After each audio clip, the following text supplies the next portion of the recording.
আসসালামু আলাইকুম dear viewers, আশা করি প্রত্যেকে ভালো আছেন। আমরা যারা সরকারি চাকরি করি, একটি বছর শেষে নতুন অর্থ বছরের শুরুতে আমাদের জিপিএফ জেনারেল প্রভিডেন্ট ফান্ডের অবস্থা কি হয়, অর্থাৎ এক বছর শেষে আপনার জমানো যে টাকা সেটার পরিমাণ কি দাঁড়ায় সেটা জানার কৌতূহল প্রত্যেকের হয়।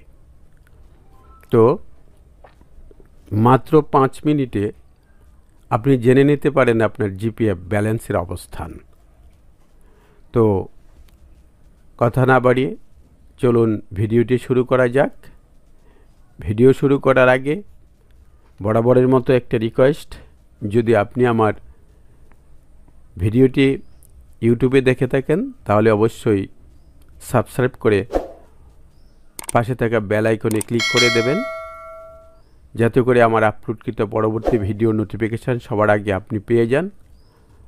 অথবা যদি আপনি ফেসবুক পেজে দেখে থাকেন তাহলে অবশ্যই পেজটিকে ফলো দিয়ে রাখবেন, লাইক কমেন্ট করবেন।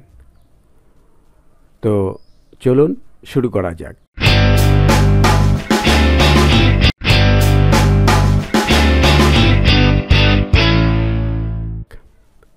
ভিডিও শুরু করার জন্য আমি প্রথমে একটা ব্রাউজার ওপেন করে নেব। আপনি যে কোনো ব্রাউজার ওপেন করতে পারেন। আমি ক্রোম ব্রাউজারটি ওপেন করছি। এখানে আমি যে ওয়েবসাইটের ঠিকানাটা লিখব সেটা হচ্ছে www.cafo দিতে পারেন। সরাসরি যদি আমরা লিখি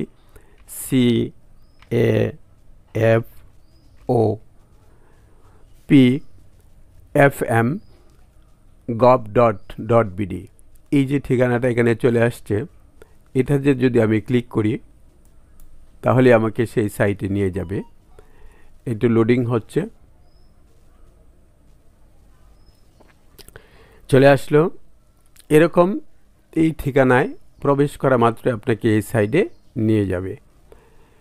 এখানে অনেক লেখা আছে, সেটা আপনি একটু দেখে নেবেন। লাইফ ভেরিফিকেশনের জন্য SMS পেয়ে থাকলে সম্মানিত পেনশনারদেরকে জাতীয় পরিচয় পত্র সহ যে কোনো হিসাব রক্ষণ কার্যালয়ে যোগাযোগ করার জন্য অনুরোধ করা হলো, ইত্যাদি অনেক অপশন সেখানে আছে। কিন্তু সবচেয়ে গুরুত্বপূর্ণ যে 3টা অপশন এখানে প্রথমে আছে পেনশন পেমেন্ট ইনফরমেশন। যদি আপনি পেনশনার হয়ে থাকেন তাহলে সেই সাইটে আপনি যাবেন। জিপিএফ ইনফরমেশন অর্থাৎ জিপিএফের সাধারণ তথ্য আপনি এখানে পাবেন। এরপরে রিভেন্স রিড্রেস সিস্টেম, অর্থাৎ আপনার যদি কোনো সমস্যা থাকে, অর্থাৎ কোনো ধরনের সমস্যায় যদি আপনি পতিত হন, তাহলে আপনি সেখানে নালিশের কারণ উল্লেখ করে তার প্রতিকার আপনি পেতে পারেন এই সাইডে ক্লিক করে। তাহলে আমরা বুঝতে পারছি যে এই মুহূর্তে আমরা মাঝের যে অপশনটি আছে জিপিএফ ইনফরমেশন, এটাতে আমাদের ক্লিক করা দরকার। তো আমি এখানে আপনি দেখবেন যে প্রত্যেকটাতেই যদি আমি মাউসের কার্সার রাখি তাহলে সেটা অ্যাক্টিভ হয়ে যাবে, অর্থাৎ সাদা দেখাবে। তো এখানে আমি ক্লিক করে দেব। ক্লিক করে একটু অপেক্ষা করব, আমাকে পরবর্তী পর্যায়ে একটা সাইটে নিয়ে যাবে। চলে আসলো। GPF information, please insert your 17 digit NID or 10 digit smart ID number and registered phone number for EFT. অর্থাৎ এখানে স্পষ্টতই উল্লেখ আছে যে এনআইডি দিয়ে, এমনকি যে মোবাইল নাম্বার দিয়ে আপনি ইএফটি করেছেন, বেতন নির্ধারণের ফিক্স আপ করেছেন, সেই এনআইডি নাম্বার, সেই ফোন নাম্বার এখানে দিতে হবে। এখানে উল্লেখ্য, before your 13 digits NID please use of birth to convert to it to 17 digit. অর্থাৎ 17 ডিজিটের যদি ম্যাক্সিমাম 17 ডিজিটের এনআইডি থাকে, কিন্তু এনআইডি যদি 13 ডিজিট হয়ে থাকে, আপনার জন্ম সালটা এখানে প্রথমে বসিয়ে দিয়ে আপনি সেটা 17 ডিজিট করে নেবেন। তো আমি আমার এনআইডিটা সেখানে পুট আপ করতেছি। আপনি আপনারটা পুট আপ করবেন।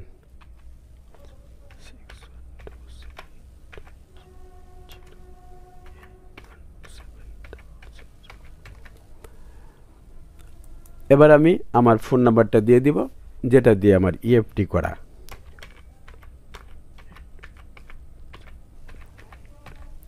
দিয়ে দিলাম। এবার যদি সব সঠিক থাকে তাহলে আপনি সাবমিট বাটনে করে দেবেন। ক্লিক করে দেওয়ার সাথে সাথে একটু লোডিং হয়ে আপনার যে ফোন নাম্বারটা এখানে পুট আপ করেছেন সেই ফোন নাম্বারে একটা ওটিপি চলে যাবে, ওয়ান টাইম পাসওয়ার্ড। তো ওটিপির জন্য আমি একটু অপেক্ষা করছি। আপনারা নিশ্চয়ই শব্দ পেয়েছেন, ওটিপি চলে আসছে। আমি ওটিপিটা এখানে পুট আপ করব।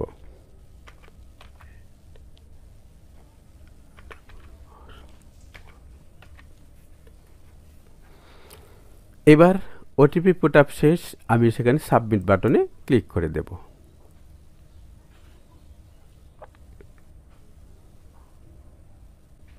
ক্লিক করে দেওয়ার সাথে সাথে এখানে নতুন 2023-24 অর্থ বছরে নতুন সংযোজনী এসেছে, অর্থাৎ আপনি জিপিএফ অ্যাকাউন্ট স্লিপ এখান থেকে নিতে পারেন। আর ডান পাশের অপশানে জিপিএফ সাবসিডারি লেজার, অর্থাৎ এখানে আপনি সহায়ক খতিয়ান পেতে পারেন। জিপিএফ এর সাধারণ ইনফরমেশন এখানে পাবেন, আর জিপিএফ সহায়ক খতিয়ান এখানে পাবেন।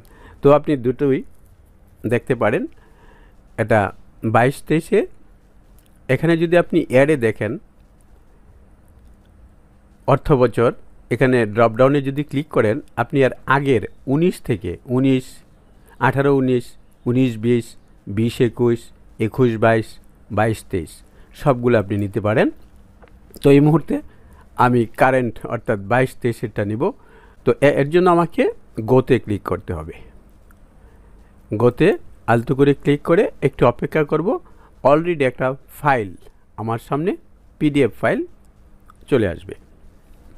ফাইলটা লোডিং হচ্ছে, একটু অপেক্ষা করতে হবে। এই যে চলে আসছে। প্রথমে দেখাচ্ছিল যে this site can't be reached. এখন অলরেডি এটা ডাউনলোড কমপ্লিট হয়ে গেছে। এই যে ঘোরার সময় সেই ডাউনলোডটা কমপ্লিট হয়ে গেছে। আমি ওপেন ফোল্ডারে ক্লিক করব, আমি সেটা দেখব কোথায় আছে। এই যে অ্যাকাউন্ট স্লিপ, এটা প্রথমে এটা আমি আপনাদেরকে একটু দেখাই যে স্লিপটা আসছে। অনেক ইনফরমেশান এখানে আছে, আপনি সেটা একটু দেখে নেবেন। এটিএম প্রথম 252 form number 80, office of the chief accounts and finance officer, pension and fund management, www.cafo.pfm.gov.bd যে সাইটের ঠিকানাটা এখানে আছে, সেই ঠিকানাটা আপনি এখান থেকে পেয়ে যাবেন। Annual GPF account transaction pay point, উপজেলা অ্যাকাউন্ট অফিস, নান্দাইল। এখানে আপনি দেখে নেবেন নেম অফ সাবস্ক্রাইবার, এখানে আপনার নামটা কি আছে কি না।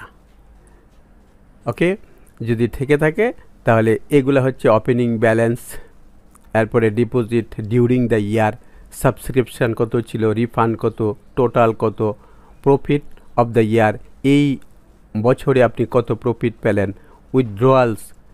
উইথড্রয়াল ডিউরিং দ্য ইয়ার, এই ইয়ারে অর্থাৎ 2022-23 অর্থ বছরে আপনার উইথড্রয়াল কত ছিল, কত উঠিয়েছিলেন, ক্লোজিং ব্যালেন্সটা কত। তো এটা আপনি একটু দেখে নিয়ে এটাকে আপনি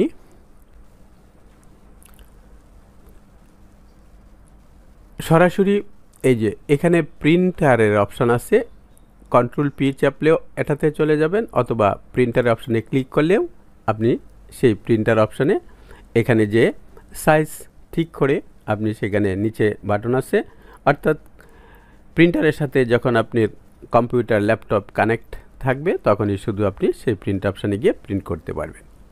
তো এই ছিল প্রথম ধাপ। এ পর্যায়ে আমি জিপিএফ সাবসিডিয়ারি লেজার, এই অর্থাৎ সহায়ক খতিয়ান, সেটা আমি এখান থেকে পেতে সংগ্রহ রাখতে পারবেন। তার জন্য আমাকে এই গো বাটনে ক্লিক করতে হবে। আগের প্রসেসটা যেরকম ছিল একইভাবে সেটা পিডিএফ একটা ফাইল আমি পেয়ে যাব। ক্লিক করতেছি, একটু লোডিং হচ্ছে। এই যে এরকম হবে, ডাউনলোড অলরেডি কমপ্লিট হয়ে আপনার সামনে এসে হাজির হবে। আপনি সেটাকে ওপেন ফোল্ডার অর্থাৎ কোথায় আপনি রেখেছেন সরাসরি সেখানে নিয়ে যাবে। তো ক্লিক করার সাথে সাথে এই যে জিপিএফ সাবসিডিয়ারি লেজার, এটাতে আমি যদি ক্লিক করি তাহলে আমি সেই তথ্যটা দেখতে পাবো। এখানে আপনি দেখে নেবেন যে আপনার ওপেনিং ব্যালেন্স কত ছিল, সাবস্ক্রিপশান 0, অর্থাৎ যেহেতু এই বছর অর্থ বছর নতুন পড়েছে, মাত্র অর্থ বছরের 2 দিন অতিক্রান্ত হলো, রিফান্ড নাই, প্রফিট নাই, টোটালটা কত ছিল এখানে শো করতেছে, আর উইথড্রয়াল নাই, অর্থাৎ ক্লোজিং ব্যালেন্স আপনার কত শো করছে সেখানে এগুলো দেখা যাবে। তো আমি প্রথমে এই যে প্রিন্টারের সাথে এদিকে একটা সেভ অপশান আছে, এটাতে ক্লিক করে দেব। ক্লিক করে দেওয়ার পরে এই যে ডাউনলোড অপশান আছে, এখানে কিন্তু অলরেডি পিডিএফ ফাইল আকারে সেটা অলরেডি সেভ হয়ে যাবে, ডাউনলোডে আছে। সেখান থেকে আমি এই অপশান সিলেক্ট থাকা অবস্থায় যদি আপনি ওইখানে অপশান চেঞ্জ করতে চান, ডাউনলোডে না রেখে, অর্থাৎ এটার নাম যদি চেঞ্জ করতে চান অথবা ডাউনলোড থেকে অন্য কোথাও যদি আপনি রাখতে চান, এরকমভাবে আপনি সিলেক্ট করে দেবেন। আমি ডাউনলোডেই রাখতেছি। আর জিপিএফ সাবসিডিয়ারি লেজার এরকম নাম্বার আছে, আর পিডিএফ ফাইল অবশ্যই সেটাকে আমি সেভ করে দেব। এখানে সেভ করে রেখে পরবর্তী পর্যায়ে আমি প্রিন্ট করে নেব। তো সেভ হয়ে গেল।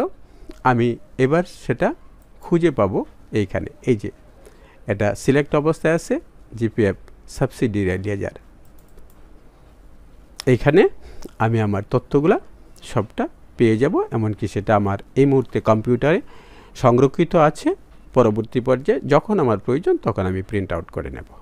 ওকে, তো এই ছিল মূলত আজকের টিউটোরিয়াল।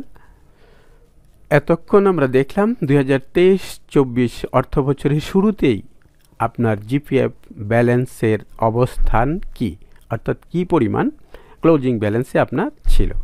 2023-24 অর্থ বছর মাত্র শুরু হয়েছে, সেই সময়ে এই অবস্থার প্রেক্ষিতে এই অর্থ বছর আপনার উইথড্রয়াল কত হবে, আপনার জিপিএফ সাধারণ তহবিলে কত মাসে মাসে আপনি কেটে রাখবেন ইত্যাদি সার্বিক চিত্র এই অর্থ বছরের পরে আপনার আবার ক্লোজিং ব্যালেন্স দেখতে পাবেন। তো সবাইকে অনেক অনেক ধন্যবাদ জানিয়ে আজ এখানেই শেষ করছি। দেখা হবে পরবর্তী যে কোনো টিউটোরিয়ালে। সে পর্যন্ত ভালো থাকুন। আল্লাহ।